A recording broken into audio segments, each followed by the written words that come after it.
Какымдын дарылык касиети. Какым дарылыктан тышкары салатка да колдонулат. Ал эми куурулган тамыры кофени алмаштыра алат. Какымдын дарылыгы. Какымдан жасалган дарылар боордун өнөкөт оорусунда жана бөйрөктүн сезгенүүсүндө колдонулат. Ошондой эле холестититте, боордун циррозунда, шишиктерде, муундар оорусунда жана башкаларда пайдаланылат. Какымдын жалбырагынын курамында каротин, С витамини, никотин кислотасы, кальций, калий, марганец, темир, фосфор бар. Какымдын кургатылган жалбырагы табитти ачуучу, өт кубалоочу, ич катканда колдонулуучу каражат катарында пайдаланылат. Бул үчүн кургатылган какымдан 2 аш кашык алып термоско салабыз. Үстүнө 400 грамм кайнак суу коюп таң атканча демдеп коебуз. Анан күнүгө 3 маал тамактан 30 мүнөт мурда иче берсе болот. Какымдын ширеси сергитүүчү, иммунитетти чыңдоочу каражат.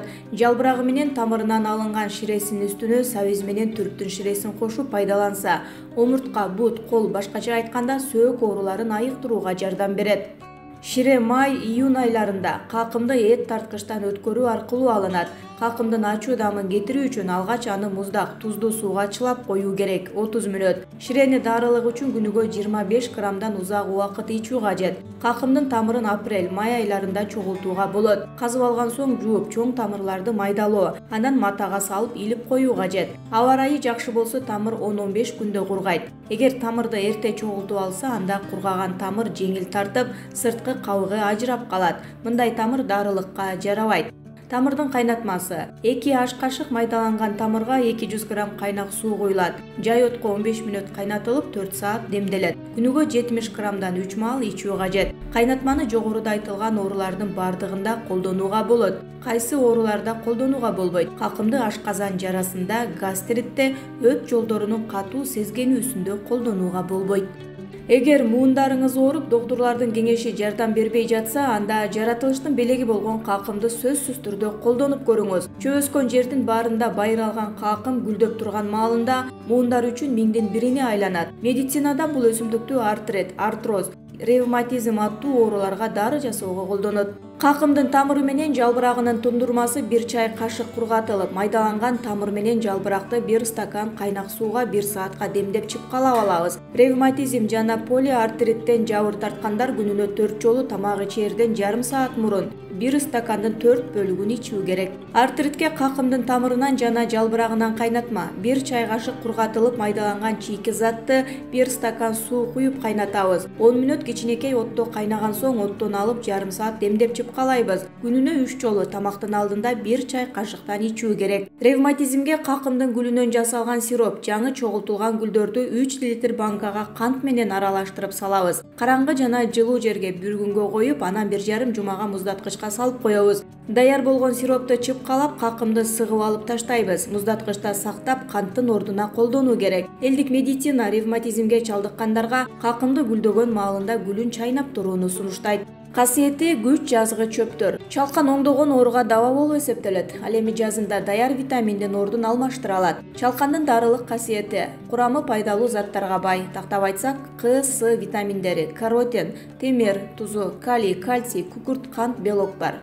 Колдонулушу. Чалкан кандын уюу деңгээлин жогорулатып, гемоглобиндин санын көбөйтөт жана кандагы кантты азайтат. Мындан тышкары заара кубалоочу, жараны бат айыктыруучу, организмде чыңдоочу касиетке ээ. Кан агууну токтотууда, анемияда, бөйрөк, табарсык, боор, өт ооруларында, геморройдо, кургак учукта колдонулат. Жүрөктүн жакшы иштеши үчүн чалкандын кайнатмасын бал же кант менен ичүү керек. Кайнатма төмөнкүдөй даярдалат. Чалкан гүлдөөр алдында сабактын эң башын жана жалбырактарын кесип алып кургатуу зарыл. Кургатылгандан 5 аш кашык алынып, үстүнө 500 грамм суу коюлуп, жай отко кайнатылат. Аны 100 граммдан 4 маал ичилет. Ашказан оорусунда кусуу, өнөкөткө айланган учурда төмөнкүдөй рецепт сунушталат. 1 чай кашык чалкандын кургатылган тамырын 200 грамм сүткө кайнатуу зарыл. 25 грамм ысык бойдон, калганы ар 1 саатта 2 аш кашыктан ичилет. Дарылануу курсу оору белгилери кетмейинче узарат. Бөйрөктүн жакшы иштеши үчүн чалкандын 1 чай кашык кургатылган жалбырагы 200 грамм сууга кайнатылып ичилет. Организмде чыңдоого, жүрөктүн иштешин жакшыртууга, канды тазалоого карата тундурма.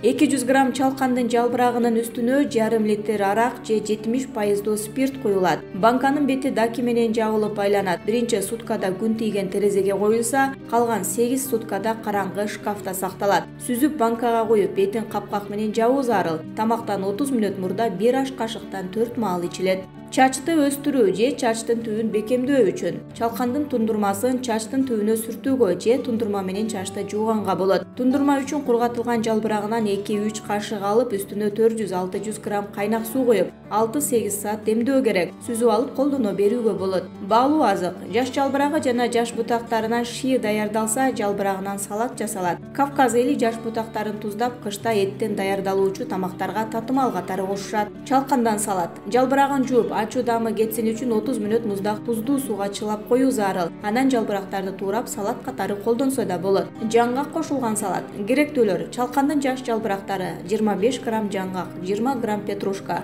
көк пияз, 1 чай кашык уксус. Даярдоо: жалбырактарды 5 мүнөт кайнак сууга салуу кажет. Анан чыгарып алып майдалап тууроо керек. Үстүнө уксузду, майдаланган жаңгак менен тууралган пиязды, петрушканы кошуп аралаштырабыз. Салат даяр. Беде: курамында витаминдер, микроэлементтер көп, андыктан дарылык энергетикалык пайдасы чоң. Ракты дарылоодо колдонулат. Беденин 200дөй түрү бар. Анын ичинде кызыл беденин дарылык касиети зор. Алып айтсак, эмчектин залалсыз рак оорусун, эн жана урук бездери менен ички бездердин оорусун айыктырууда башкы дары. Дүйнөнүн 33 өлкөсүндө ракты дарылоодо колдонулат. Химиялык курамын алып карасак, 77,1% суу, 3,8% протеин, 0,8% майдан жана башкалардан турат. Дарылык эмнеде? Гүлүндө жана жалбырагында салицил кислотасы, эфир майы, чайыр жана С, Е витамини, магний, жез, кальций, хром, темир, фосфор сыяктуу керектүү заттар бар. Беденин гүлү менен жалбырагын жаздан баштап кеч күзгө чейин чогулта берсе болот. Колдонулушу: бедеден жасалган дарылар гепатит, боорду жана көк боорду жабыр тартуучу оору сыяктуу жугуштуу ооруларды айыктырууда колдонулат. Кызыл беденин гүлү какырык чыгаруучу, зара кубалоочу, тердетүүчү, сезгелүүгө каршы касиетке да ээ. Аз кандуулукта, суук тийгенде, калтыратмада, кызыл жүгүрүктө да пайдаланылат. Терини псориаз, экзема ооруларын, ревматоидту, артритти жана бронхитти айыктырууда да жардамы чоң. Эрте климакстын алдын алып, канды тазалайт, өттүн жана ичеген иштешин жакшыртат. Оорулар үчүн кайнатма. Элдик медицинадан. Идишке беденин кургатылган жалбырагы менен гүлүнөн 20 грамм салынып, үстүнө 200 грамм кайнак суу коюлат. Анан бул идишти ичинде ысык суусу бар башка идишке салып 15 мүнөт кайнатуу зарыл. Сүзүп алып, бир күндө 70 граммдан 2-3 маал тамактан мурун ичүү керек. Суук тийгенге каршы тундурма. Кызыл беденин 400 грамм кургатылган гүлү менен жалбырагынын үстүнө 1 литр кайнак суу куюлуп демделет. Сүзүп алып, бир күндө 2-3 маал бир уртамдан иче берүүгө болот. Беде азык катары. Беденин жаш жалбырактарын шпинат ордуна салатка колдонууга болот. Кургатылган жалбырагы нан бышырууда, соус даярдоодо пайдаланылып, сыр менен быштакка кошулат. Жаш бедени кыркып алып, жууп, кадимки манты менен оромонун фаршына кошууга да болот. Бедеден жана сабизден жасалган салат. Беденин жалбырагы жуулуп тууралат. Үстүнө сүргүчтөн өткөрүлгөн 100 грамм сабиз, сууга бышкан 100 грамм картошка менен 1 жумуртка кошулат. Майонез же каймак кошуп аралаштырсаңыз, салат даяр. Эскертүү: дары чөптөрдү өз алдынча колдонуудан мурда сөзсүз түрдө дарыгерден кеңеш алуу кажет.